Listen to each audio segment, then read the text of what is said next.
আসসালামু আলাইকুম, নমস্কার। আপনারা সবাই কেমন আছেন? আশা করি সবাই ভালো আছেন। আজকে দেখাবো মেখলা ফুল কাটিং ভিডিও। আমি যে 3টা পার্ট নিয়ে রাখছি, এটা ব্লাউজ, এটা মেখলা, আর এটা মেখলার যে ওড়নাটা হয় ওটা। ব্লাউজ পিসটা নর্মালি যেরকম করে আর কি ব্লাউজ কাটে, কেউ টপ ব্লাউজ নেয়, কেউ চলি কাট নেবেন। এটা ব্লাউজ পিসটা আমি সাইডে রেখে দিই, এটা পরে কাটিং করে দেখাই দেবো আপনাদেরকে। এটা যে ওড়নাটা এক করতে বলতে পারেন, শাড়ির আঁচল যেরকম করে নেয় এটা আঁচলটাও বলতে পারেন, বা ওড়নাটা বলতে পারেন মেখলা। এই যে এটা ওড়নাটা, আর ওড়নার সাইডের নিচের মধ্যে এই যেরকম এরকম করে পোর্শন মানে পাট দেওয়া থাকে, পায়ের নিচের পাড়গুলা, এই পাড়গুলা পাট করে কাটা লাগবে। এই পাশটা ওড়নার পোর্শন, এই যে সাইডে এক্সট্রা পাট দেওয়া আছে, এটা আমি কাটবো, এখন কাটে দেখাবো।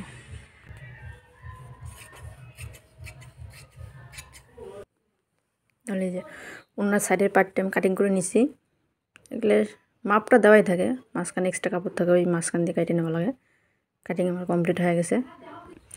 ওড়নার এই যে চড়াপট্টি, দুই পাশে দুই সাইডে চড়াপট্টিগুলো ওড়নার মধ্যেই থাকবে, সাইডের চিকন পট্টিগুলো আমরা কাটিয়ে নিয়ে নিলাম। ওড়নার কাটিংটা কমপ্লিট করে নিলাম, সেলাই করে দেখাবো একটু পরে। কাটিংটা আগে কমপ্লিট করে নিই আমি, এখন মেখলাটা দেখাবো। এই যে এটা মেখলা, ওড়নাটা কাটিং করে সাইডে রাখছি আমি, এখন মেখলাটা কাটিং করে দেখাবো। মেখলা কাটিং তো বেশি সময় লাগে না, এটা কাটিং করার মধ্যে কিছু নাই, শুধু লম্বাটা ঠিক করে কোমরটা সেলাই করা লাগে। লাইনিংয়ের মধ্যে নিচের পার্টটার মধ্যে লাইনিং লাগবে, মেখলাটার মধ্যে লাইনিং লাগা লাগবে। মেখলাটা আমি 4 ভাঁজ করে বিছিয়ে নিলাম, দেখো 4 ফোল্ড। এখন লেন্থটা মেপে নেব, যার যতটুকু লম্বা লাগে, আর নাহলে শাড়ির মাপে নিতে পারেন। শাড়ির লম্বা কতটুকু থাকে, লম্বা তো বেশিই থাকে অ্যাকচুয়ালি। শাড়ির আর্চ বা বহর বা চওড়াটা যে যেটা বুঝতে পারেন ওটা মেপে নেবেন শাড়ির হিসেবে মেপে নিয়ে মেখলাটা উপর দিয়ে কাটা লাগবে।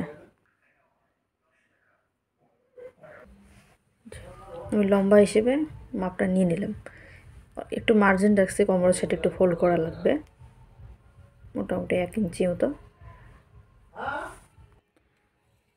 কাটিংটা করে নেব। মেখলার নিচের ঘেরটা ইয়ানি মেখলাটা আপনার কিচ্ছু করা লাগবে না, শুধু লম্বাটা মাপ নিয়ে কাটিং করা লাগবে। 4 ফোল্ড করে বিছিয়ে উপরটা কাটে নেবেন। মেখলার নিচ পোর্শনটা লাইনিং লাগাবো, যে যতটুকু চওড়া নিতে ভালোবাসে লাইনিংটা ততটুকু চওড়া নিয়ে নেবেন। মোটামুটি নিচের কাছ থেকে আমি উপরে 15 ইঞ্চি লাইনিংটা লাগাবো। মেখলার চওড়া হিসেবে লাইনিংটা নেওয়া লাগবে, লম্বাটা মেপে নেওয়া লাগবে। লাইনিংটা আমি 4 ফোল্ড করে বিছিয়ে রাখছি, লম্বা আমি 15 নেব। লাইনিংটা আমি 15 ইঞ্চি লম্বা, ফোল্ড করার জন্য মোটামুটি 1 ইঞ্চি নিয়ে নিলাম।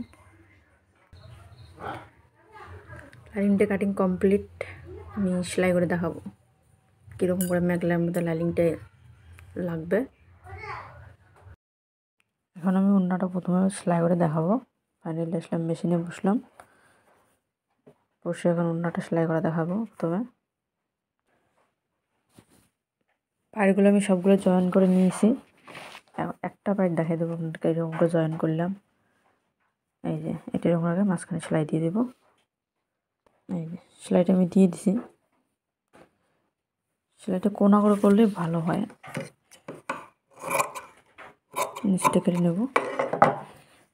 এই যে দেখো সবগুলো আমি জয়েন দিয়ে নিছি, এখন ওড়নার মধ্যে সেট করব। ওড়নাটা আমি নিয়ে নিছি। ওড়নাটা যে আঁচলের পোর্শনটা, এটাতে আপনার পট্টিটা লাগবে না, এটা এমনি সেলাই হবে। এই যে সাইডটাতে লাগবে, পট্টিটা সাইডে লাগবে। পট্টিটা এক্সট্রা পোর্শনটা ফোল্ড করে সেলাই দেওয়া লাগবে।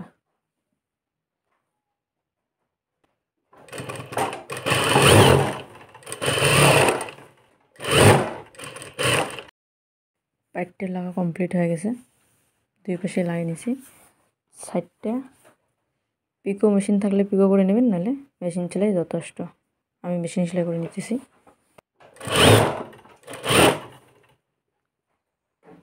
এই যে ওড়নাটা কমপ্লিট,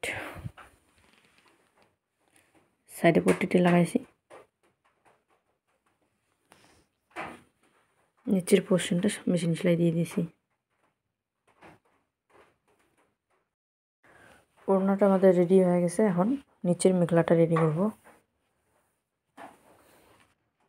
প্রথমে লাইনিংটা মেখলার সাথে সেট করে নেওয়া লাগবে। দুটো বাট সামন পিছন আলাদা আলাদা লাইনিং সেট করে নিয়ে তারপর জয়েন দেওয়া লাগবে। এই যে মেখলাতে লাইনিং সেট করে নিয়েছি, দুইটা বাট, এটা উল্টে বাঁশ, এই যে সোজা বাঁশটা, এটাকে কেউ আস্তর বলে আবার কেউ লাইনিং বলে। এটা সেট করে নিয়ে নিলাম।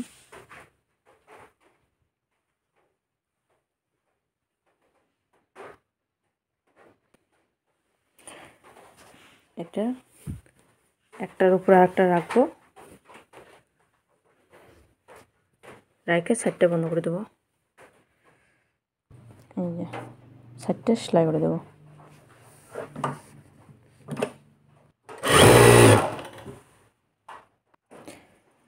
সাইডটা সেলাই হয়ে গেছে, এখন কোমরের পোর্শনটা ফোল্ড করে নেব। এই যে ফোল্ড করে সেলাই দিয়ে দেবেন। মেখলা কমপ্লিট। এই যে দুই সাইডে সেলাই, সাইডে সেলাই আছে। এই যে দেখো কাজটা, এই যে পিছন পোর্শন। ফাইনালি মেখলার ব্লাউজটা রেডি। যেমন কি বলেছিলাম, যেরকম কি কেউ টপ ব্লাউজ নেবেন, কেউ চলি কাট। এটা টপ ব্লাউজ নিয়েছে, এটা সামন পোর্শন, পাটটা হাতায় পড়ছে, সুন্দর লাগছে এটা। এটা সামন পোর্শন, এই যে পিছনটা দেখাই দিই, এটা হচ্ছে পিছন পোর্শন। পিছনের গলাটা এই মডেল নিয়েছেন, ডাবল ফিতা। এই যে উপরেরটা। টপ ব্লাউজের বেশিরভাগ পিছনে হুক হয়, এটা পিছনে হুক দিয়ে দিয়েছি। পিছনে হুক দিলে সামনের ফিনিশিংটা ভালো হয়।